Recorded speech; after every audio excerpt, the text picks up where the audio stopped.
marinate. Yeah.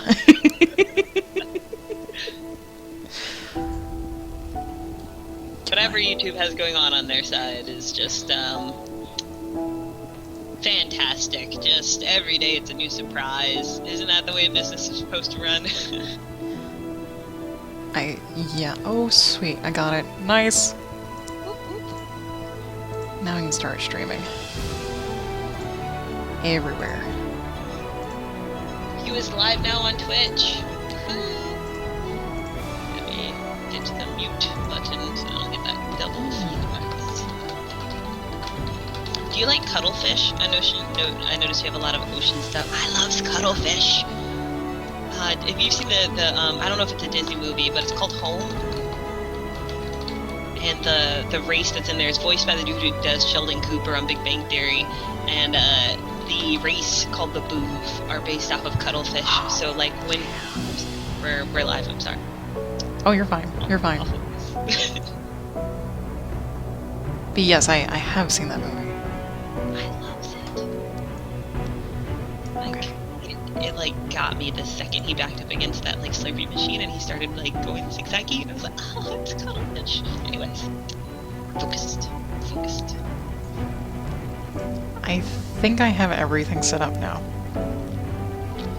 Okay, I is going to refresh watch viewer and yes, the critique show is lively. Okay, awesome. So now we can actually start. Let me... hang on. So I can see you. Where do I put you? Meh. Put me in a corner. But which corner? All four corners of mine are already, like, taken up. Okay.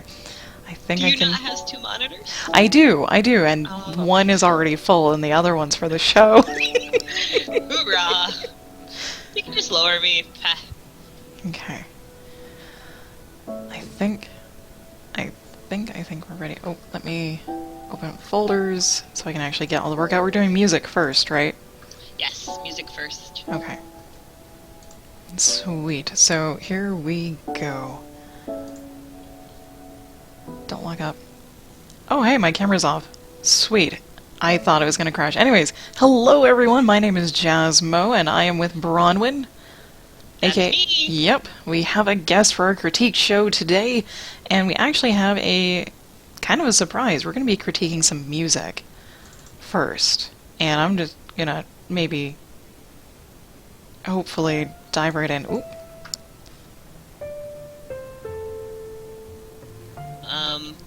There we go. Okay, let me restart that. Oh god. It's all slow. Oh my god.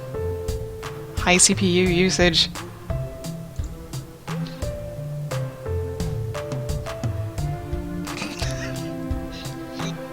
Anyways, this piece is called Reunion, and it was sent in by Devin Wright, who composes music.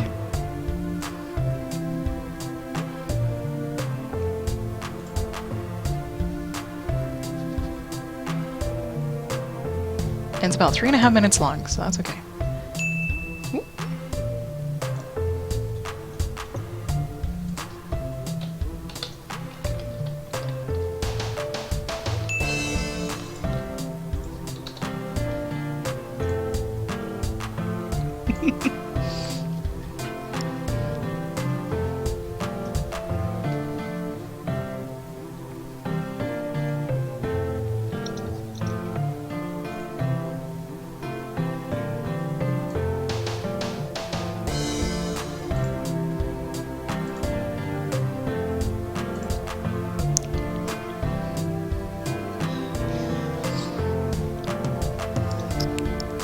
I'm not sure we're gonna listen to the whole thing. Maybe? Yeah? We kinda need to.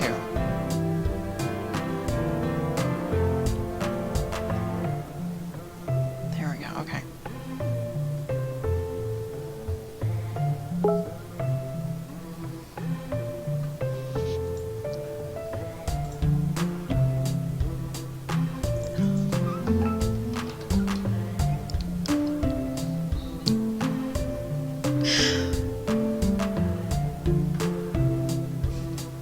I totally forgot Bronwyn cannot hear this. This is awesome.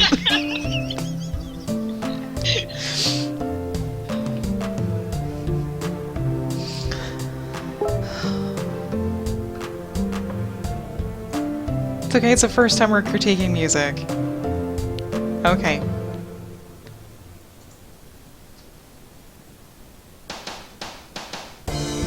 Okay. Still going. What's up, BT Mac?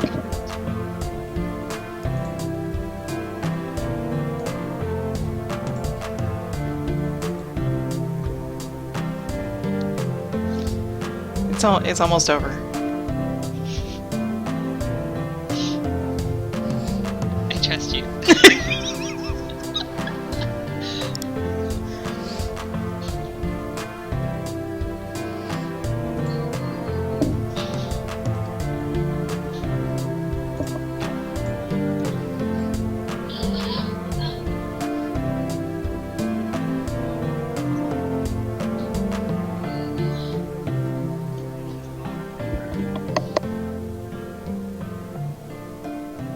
Hey, it's not locked up anymore. Okay, cool. Oh, nope, I lied. I lied. It's on repeat, though. Oh, dear. Okay. So I'm gonna close this so it doesn't crash. Oh, there we go. It let go. Okay. I'm gonna see if I can open it up in something that is well, yeah. Not nicer, but something that I know won't lock up. Spotify locks me up every time. I stopped using it. And I can't open it in a new thing, which is sad. But I don't want to log up my computer. So what? Okay, Bronwyn, what are your notes that you took on that? So first of all, I really love trance music.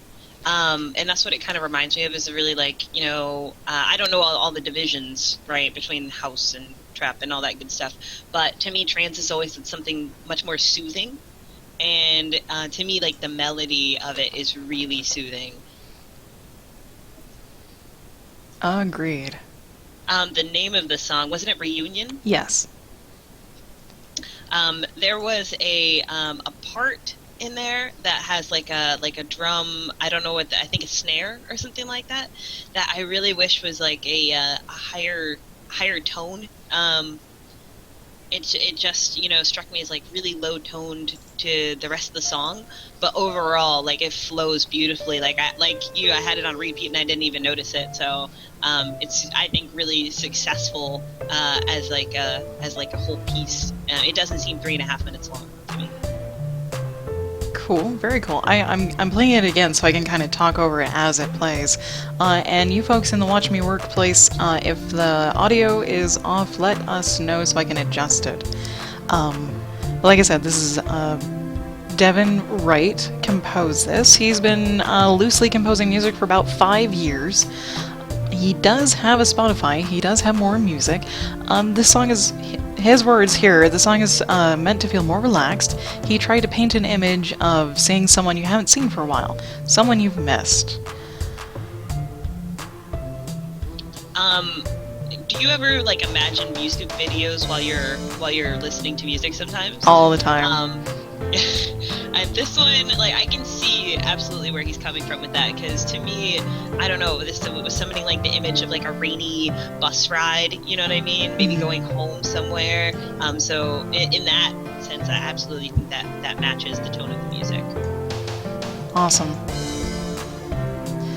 I will say on the actual composure, not really the feeling, it might be the feeling, is that the part that's playing right now that I can hear, it feels like it stretches a little too long. Maybe is it stanzas? Maybe one stanza too long, because it keeps repeating, and then it finally kind of calms down to the point where it almost stops and you think it's over, and then it kicks back up again.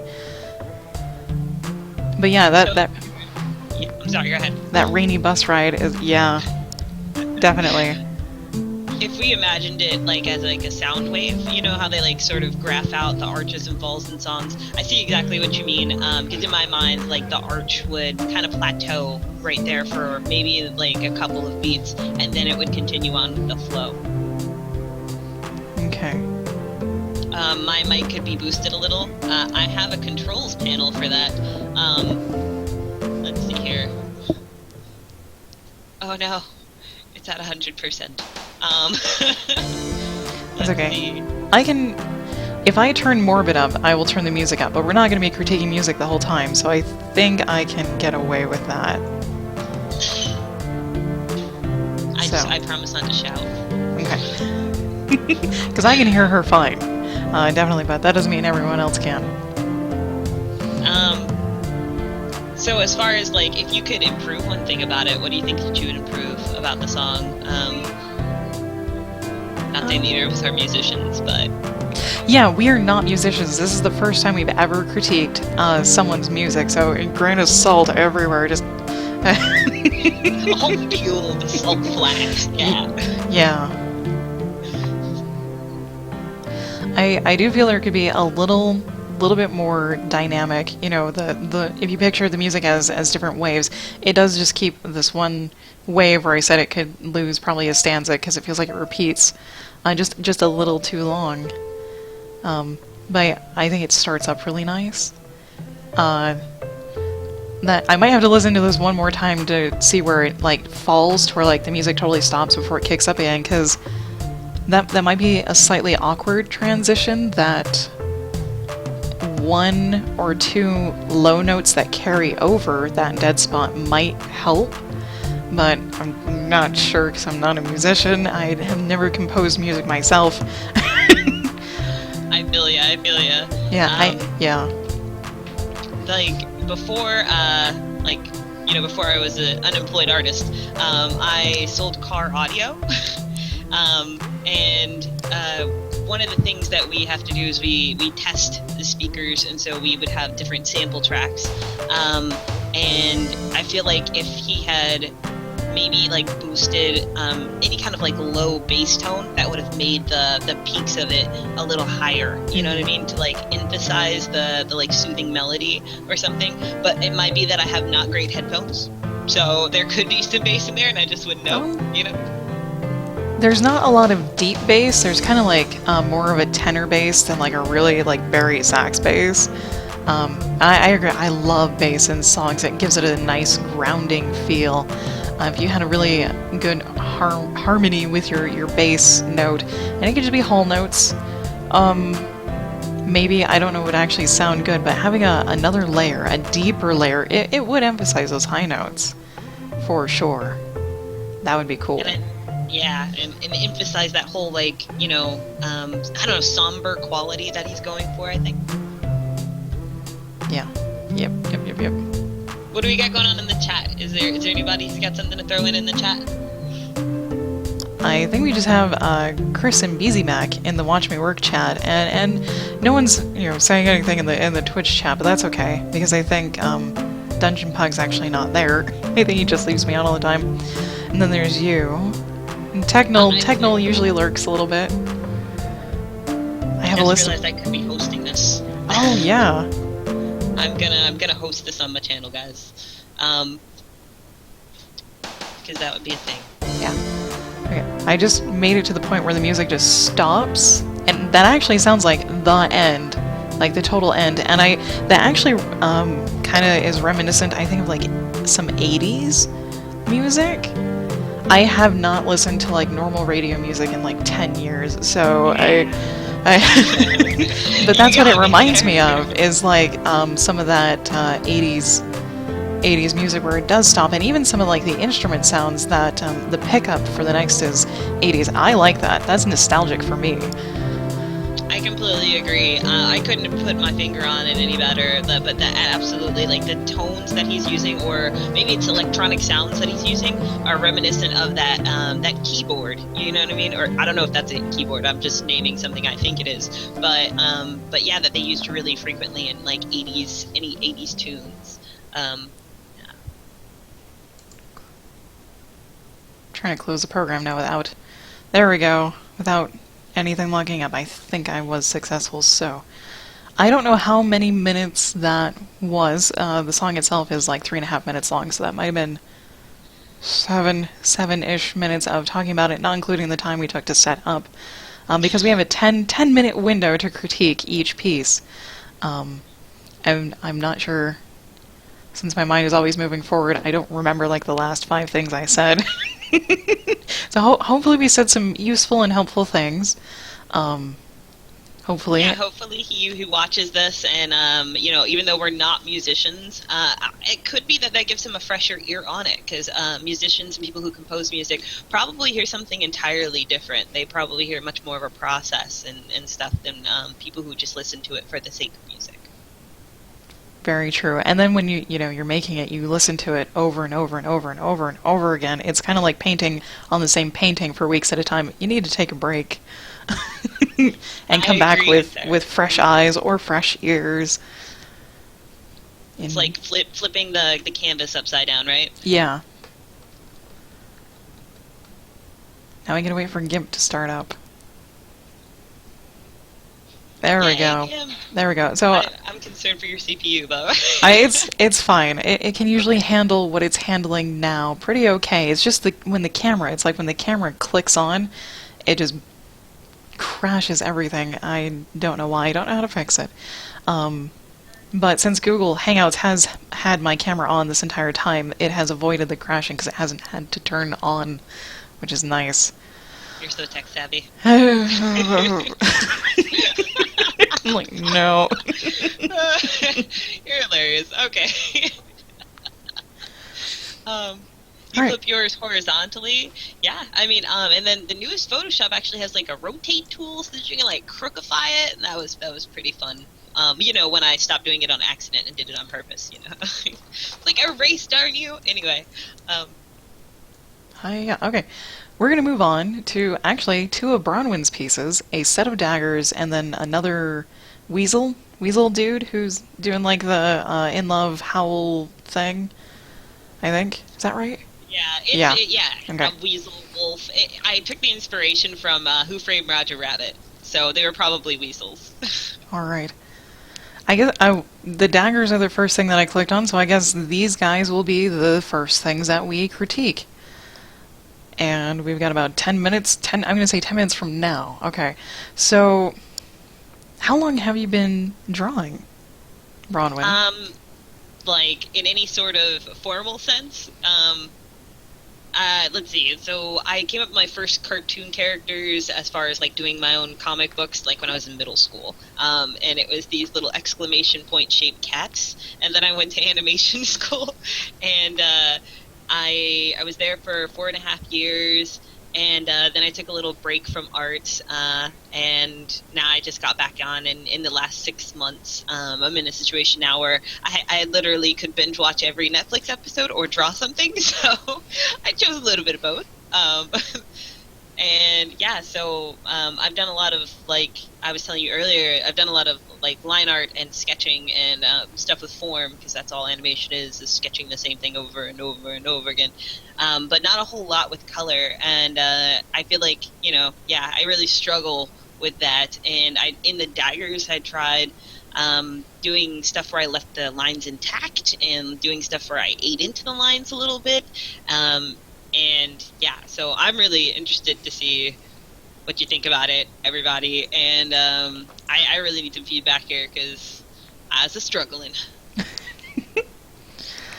Okay. Everyone in the chat, you are more than welcome to chime in, point out things that you see or would like to talk about. More than fine. I'm going to start off first with the overall designs of each one. They're definitely unique. You can read them as different materials. I can tell most of them are weapons. The first one looks really soft and really squishy. It's a foam stick. So it's supposed to look really soft and really squishy. Yeah, okay, good. Label, but I didn't put that in the final version. Maybe I should have. Maybe that would have helped. Okay, so that's what I can do to be helpful. The first one's supposed to be a foam stick. The second one's supposed to be a plastic baton. The third one's supposed to be a toy wooden sword. The fourth one's supposed to be a shattered, like beaten up toy sword. The fifth one, I like the middle left one. Oh, okay. And then there's the rusty kitchen knife, a modified kitchen knife that's been improperly sharpened, and then a like further modified thing. I had a theory here where I was like taking a boy through the ages of like the I storytell a lot for no good reason. And it was like, these are the toy swords that he had growing up. And so when he gets a little bit older, of course, his toys get a little sharper. And then the last one's like a tempered steel dagger, whose design I totally stole off of Google Images. But yeah, so there you go. Go from there, I guess. Still, that is amazing to tell a story through the different toys of the different ages of a boy. That is really cool. That is a really neat concept, and it actually does kind of show. This one, the middle one, though, is a little bit scary. It's just a little bit scary. The foam doesn't really read as foam, but it does look very soft and very young. Baby would totally play with this. It doesn't read as a dagger only because like the blade isn't super long. If you had it about the same shape as the second one, it would read a little bit more as a dagger, because I know all of these are daggers. They're all knives. They're all sharp things except the first. Except the first one is like, it has to be a knife, but I don't know what kind. And that's the only thing that reads a little bit off from the rest of them. The rest of them you can tell what materials they are made out of. Wood, the shiny plastic, the metal. Yeah, I love these little reflections on the knife. I never know how to do that. It was a struggle for me. That's all I'm saying. I've been told like 3 separate times that the rust, quote unquote, on the middle one looks like blood, and I wanted it to be like autumny colors, and so I color snatched out of like actual rust from an image I stole, and then it just totally read like blood.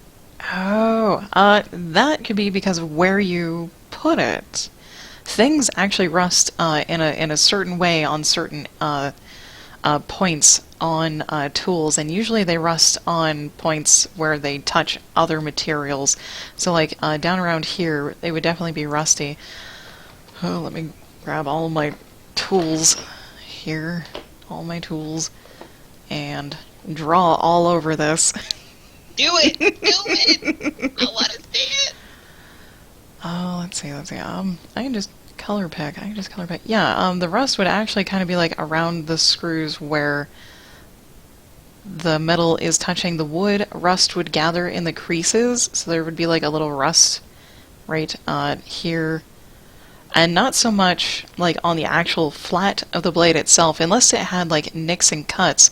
If you had just a couple of these on here, instead of a whole bunch, it would probably read more as rust. And the way you have it pieced out in these, like this is totally red and this is totally orange.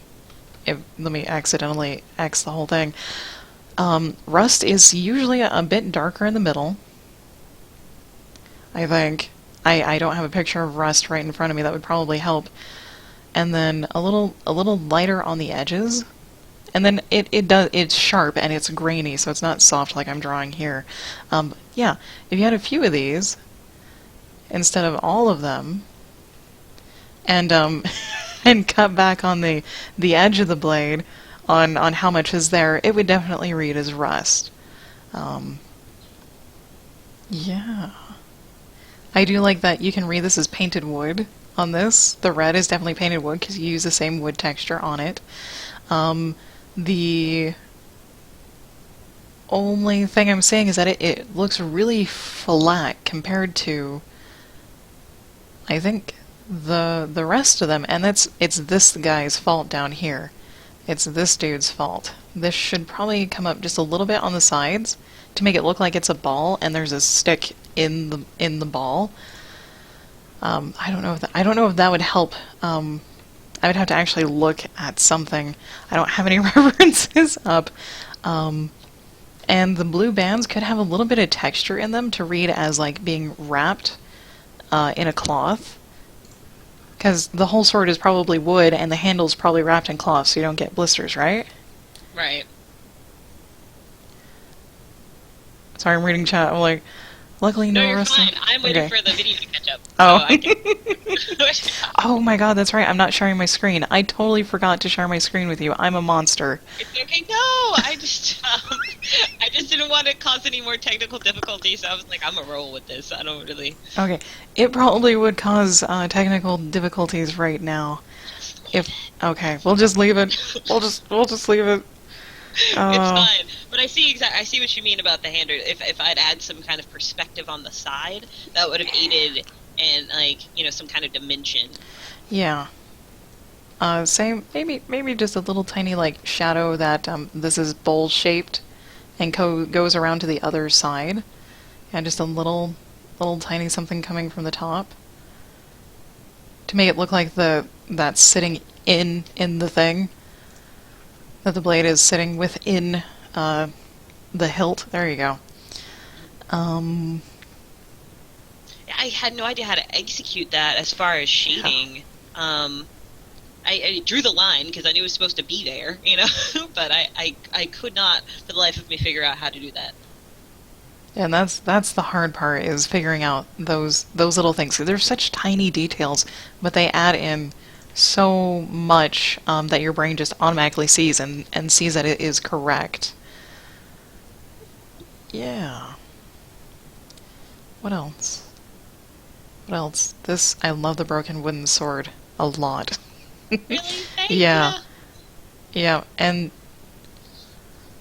I took the other dagger and I drew on top of it, but then I was like, meh, it's not just, it doesn't have to be 100% accurate, so then I just got all fancy with the shattering for no good reason, so it came out bigger, and then I was just like, meh. it works. It totally works. And even though it still is very 2D in the shatter points, even looking at it from afar, it doesn't really read so much as 2D. Which is really cool. That looks like it could be part of a game. That's actually the only comment I got on it on Twitch was, are you doing these for a video game? Usually when you do a whole bunch of concepts like this, it is for a video game, and people don't realize what you're doing unless you really tell them. Like, oh no, these are the toys basically that this guy grows up with. Yeah, and then it's like, oh, it makes so much more sense that you go from a foam sword to almost a katana-like dagger. Yeah. The way this project got started was there are these things on DeviantArt, the 100 material studies. Oh yeah. And I tried doing one, and I got super bored. In the middle of doing it. I was doing this really fleshy blob stuffed into a cube. It was coming out all creepy and cool, and then I got bored painting it halfway through. So I was I need to figure out a way of making this interesting for myself, and the only way I can focus is that there's some kind of story behind it, That's pretty cool. I'm too afraid to try one of those 100 anything challenges. Hey, you're doing the 100 palettes challenge. Give yourself a break. That's a little easier, because I'm I don't have to choose my own colors. Yes. I'm okay with that. Alright, moving on because we hit the 10-minute mark. Okay. I was just reading BZ Mac's comment. Yeah.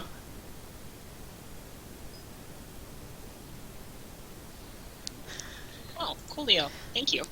Yeah, they're super detailed when you zoom in. I worked on them at 600 by 900 or something like that, and then anyway, moving on. Moving on. All right, this guy. Boy, do I have color things for you.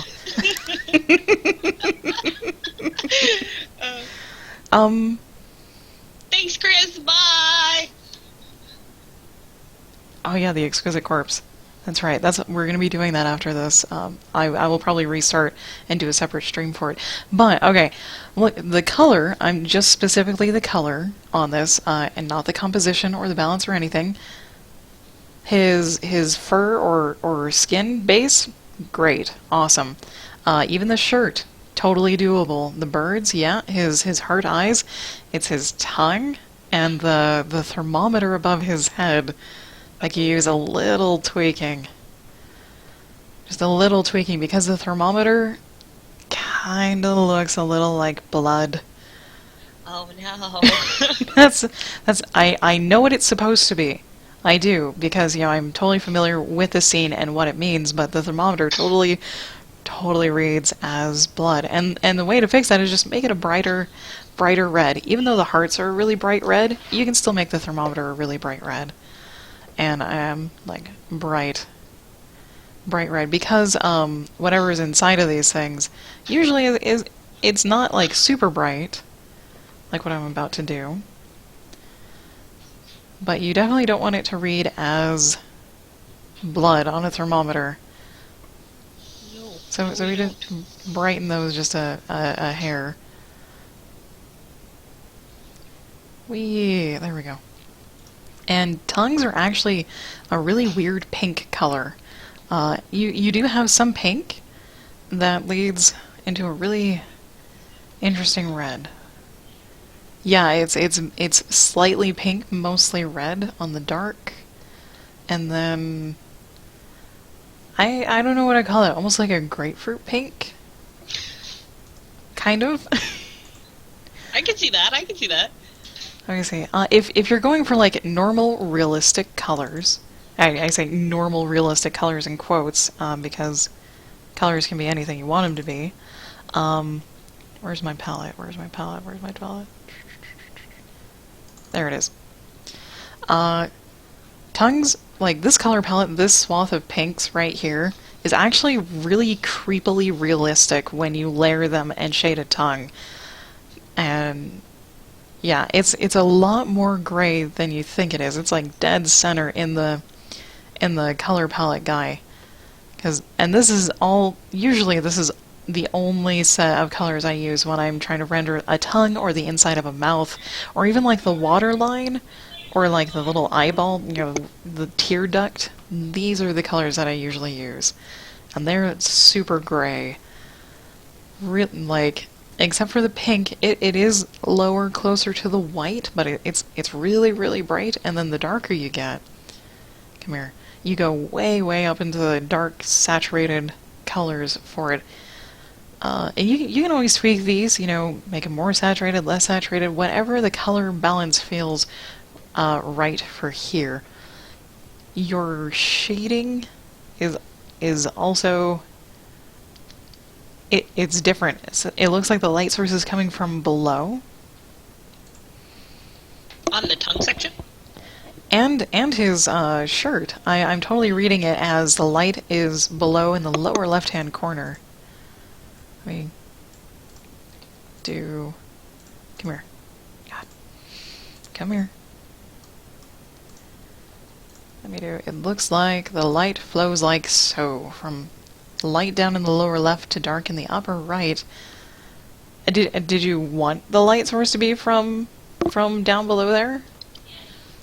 To tell you the truth, because there was no light in the exquisite corpse, I just added enough shading to make it not look flat, Oh, and okay. that's all the theory that went into it. So Okay. Continue forward. At least you're here to let me know that. That's for sure. But it does totally read light is coming from the lower side, and then not everything is shaded on him. His feet do have shading, right? And he kind of fades into a darker brown up here on his hands compared to the lighter brown on his nose. I would probably put, I would have put a little shading behind his nose and on the bridge of his nose, and maybe even like behind the hearts to show that they're 3D. Possibly. And on the back edges of the toes to help emphasize that. And a little more on the shirt. You could have even gone a little brighter on the shirt. I've noticed from the colored pieces that I've seen from you is that you have basically the mid-tone to the shadows down pretty well. It's the lighter colors to really show that there's light. that you haven't put in yet. So like the highlights are missing, or they're just off, or They're missing. They're not even not even there. how do you? I think I was trying to get this out of you earlier. Is like, how do you go about choosing like highlights based off of your midtones without just picking white all the time? That's a really good question. Some people, when they first start out doing digital art, they'll make a new layer, and they'll set it to overlay, and then they will quite literally just choose black and white to do the shading. So the black would be done for the shadows, and the white would be done for the highlights. That is one way of doing it, and it's not necessarily incorrect or wrong, but it does flatten out an image when you use just black and just white, even in overlay mode. Because the black desaturates the color, the shadows, but the shadows are supposed to be more saturated than the lights, basically. So to color pick from your midtones, the lighter shade. Let's see, your midtone is probably this green. You put the very tip of your mouse pointer where the color is, and then try to go diagonally down to where the bottom of your mouse pointer is, and it's usually that, depending on like what material you want and how bright it is, but that's one step. And then you would use it to highlight an area, and then you would do it again, so you would get a higher point. So there's like 2 highlight colors, and I usually use 2 shadow colors. And I always, I normally shade it with like 5 different layers. I have the mid-tone layer, and then the 2 darker ones, and then the 2 lighter ones. And that's how I learned how to get comfortable using that method. Is that lighter? That is lighter, yeah. So you the mid light and then the light. Yeah, you can call them whatever you want. That's usually what I call them. Sounds accurate. I mean. And the same thing goes for the darker colors. Is you get your mid-tone, and if the color is already at the far top, you just put the back side of your pointer next to it, and wherever the top of your pointer is will be that next darker color. Usually. And that's pretty accurate. And then, your second dark one, you do the same thing, and it gives you a darker color, and it's more saturated. And that's how I would start to build up colors. As you get more comfortable with color, you can start choosing your own things. Like, recently, probably a few months ago, I started shading with blues. Like, all my shadows were blue, and all my highlight lights were yellow. And that made for some really interesting products coming out of that. Today I did that X23 painting, and I quite literally used like blue and orange to shade the whole thing. I would not have even read that as blue. Like, yeah, I go back and look at it. I'm sure I could pick it out now that you've said something, but like just reading it, it just seems like, I don't know, maybe a sepia, coming off of the yellow, because it matches so well. It's your thing, girl. Anyway, so would you have said that this would have been stronger if I had just flattened out all the colors and just not done any shading whatsoever? Yes. Not necessarily stronger, but since the shading isn't totally consistent all over it, it would have read as a nice, really clean piece without any shading whatsoever. But it also, would have read really flat, almost like a sticker. And when you're working with an exquisite corpse, I actually want to talk extensively about that, but not for the critique show. Because I think a lot of people aren't really sure of what to do or contribute to an exquisite corpse, or like how to handle it a whole bunch of times. But I might say that for like a separate episode, or just talking to people in general. I don't know. But with that, we're kind of out of time. We're out of time on the critique, but you could run over a little bit talking about Exquisite Corpse. I mean, I don't think anybody's going to fight you on that one. That's very, very true. Very true. Let me actually look up some exquisite corpses. If I can spell it. Google will help you. Exquisite. I think the only one that I saw before this was Spacewalk, and that's where I was just like, oh, well, I can do whatever I want. Okay, that's fine. You know what I mean? Yeah, and that's kind of the thing, is you can do whatever you want. Some of these are not great examples. But usually, like, an artist will start with some just lines, not even like a full image. They'll just start with lines, and they'll give it to their friend, and their friend will add some of their own lines. And it's usually, I think, between two people, and they'll just pass it back and forth until they get something really creepy. 'Cause I think that's why it's called an exquisite corpse, because it can get really creepy really quick. But sometimes people do like a whole image, and then someone adds on to that image. For the exquisite corpses that have been going around and watch me work, people have been making their own character, and then another person's like, I'll just add my own character, and then it's basically just a whole bunch of characters. Some of it's been backgrounds, some of it's been other little elements, but I've really been wanting to see something like this. The stream has caught up on my side. Okay. Like, Yeah, I've really... Are you looking at the ice cream dude? Yeah, okay, there's another one that'll pop up soon. But for those of... Oh, okay, so you're lagging with everyone else. But the piece that I'm looking at now, this is actually what I totally expected to come out of the first Watch Me Work Exquisite Corpse. Because this is what I think of when Exquisite Corpse comes to mind.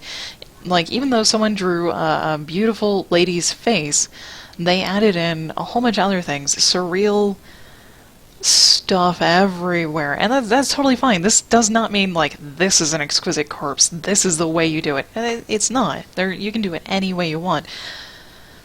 But I'd really like to see a little bit more like not general shapes. I don't know how to explain it. I think that the struggle with the exquisite corpses on Watch Me Work, just from like the 3 that I've seen, because I now that I remember it, I think I saw something about bugs, like Love Bug or something like that, and then Spacewalk, and then the one that's going on here, is I think there's like some kind of resistance to drawing on top of somebody else's art going on here. You know what I mean? Where it's like, because I know I did it when I saw all the complete like elements in there, I was like, oh, let me not touch that, you know what I mean? Yeah. I'll just do another element on the side. Whereas something like what you've got pulled up as far as I can see, it's more like, yeah, well, that's a pretty lady's face, but I'm gonna draw a carrot on it. You know what I mean? Like. Yeah.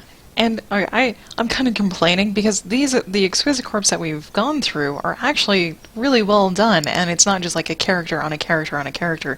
The one that I'm looking at right now, I think, was the Autumn exquisite corpse, where I think Isabel drew the face, and then someone added on like a key necklace right here, and someone added on the shirt, someone added on the leaves, I think someone added on the antlers, and then the decorations, and then the little dude losing his acorn, and then I colored the rest of it. Some of it was already colored, and then I think I colored the rest of it, but this is actually, really, really decent for an exquisite corpse. I think it's that it's not creepy is what is throwing me off, because when I think of exquisite corpse, even this isn't that creepy. When I think exquisite corpse, I think of really surreal, creepy things, and these, for the most part, have been like really relaxed and not, out of anyone's, I don't think it's out of anyone's comfort zone, or that it will make the viewer uncomfortable or kind of like looking at it. We haven't had any of those, and that's probably what's throwing me off. So I have nothing to complain about. I'm not complaining. These exquisite corpses have turned out really, really well, and I've colored, I think, 3 of them for the most part. There's one that I don't have here because... No, 2 that I don't have here because I don't have them. Oh my god, there's another one. But I've gotten a few to color, and I've tried to use color to kind of bring them all together and look like basically 1, maybe 2 people worked on it. And that's probably the other thing, is we could probably break up how many people color this. It's just kind of weird sending a file between people because everyone uses different programs. There you go. Different programs. Because I know when I get some of these, it's like, holy crap. Holy crap, I don't know how GIMP is handling all these layers. Like that one piece that you gave me, and it had those, like... 600, my god. Yeah. Oh no, you're talking about my 2400 layers? Yeah. Yep. But, like, the exclusive course that just came around, somebody saved it at 600 ppi, and my computer was, like, having a heart attack trying to open it, and I was just like, can I flatten this or something? Is that allowed?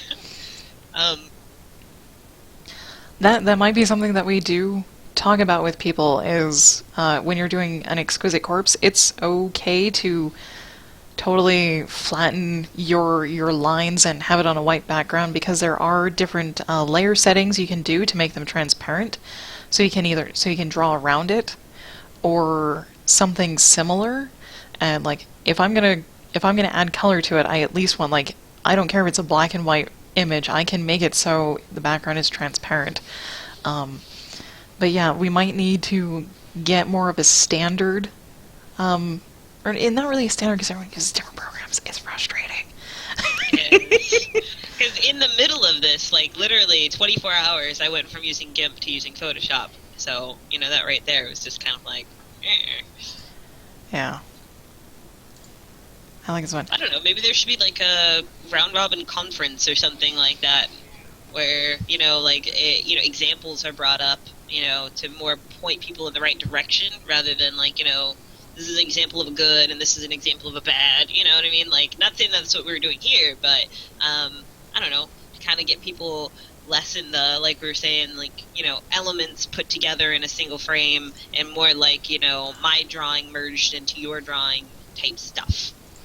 Yeah, because this would be cool, this eyeball weird. There's so much stuff going on in here that you need to look at it for a really long time before you realize there's more than just a lady's face and an eyeball kind of floating. That there's a whole bunch of different stuff. But that might be where Discord finally comes in, and I think there's a program we can use online where everyone can be working on the same thing at the same time. I don't know. We'll have to look into that. That would be interesting. Yeah, it would be. So, and if it's launched through a browser, then that's less room for people's computers not matching up, you know? Yep.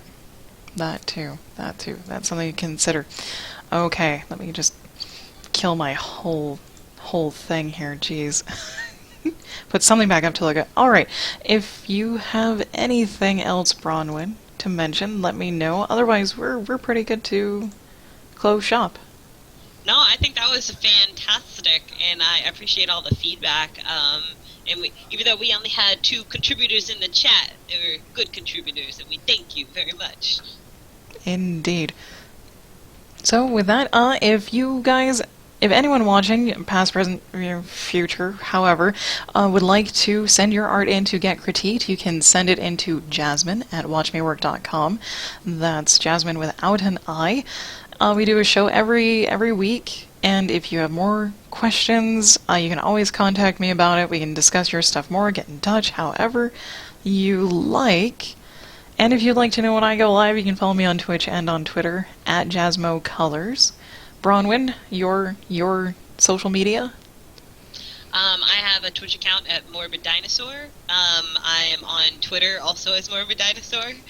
Pretty much everywhere as Morbid Dinosaur, except for DeviantArt. I am Snooty Dinosaur. I like dinosaurs. But yeah, and then I stream from like 5 o'clock in the morning to 8 o'clock in the morning Eastern Time on this here lovely Watch Me Work website. Alright, and with that, I guess we'll catch you guys all later. Thank you so much for coming!